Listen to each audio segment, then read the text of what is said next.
தேவனுடைய நாமம் மகிழ்ந்துவதாக. இன்றைய பாடல்.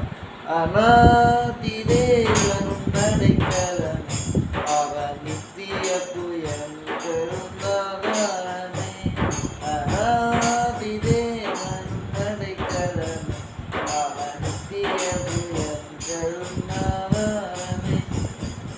இந்த தேவன் நெஞ்செங்கும் உள்ள சதாகாலம்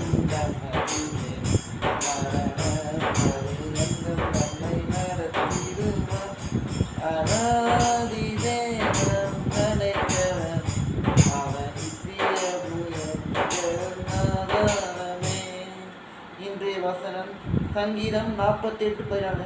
இந்த தேவன் என்றென்றும் உள்ளது சதாகாலங்களிலும் நம்முடைய தேவன் மரண பரியந்தம் நம்மை நடத்துவார் என்ற வார்த்தையின்படி கர்த்தர் உங்களை மரண பரியந்தம் நடத்துவாராக. இயேசு உங்களை நேசிக்கிறார்.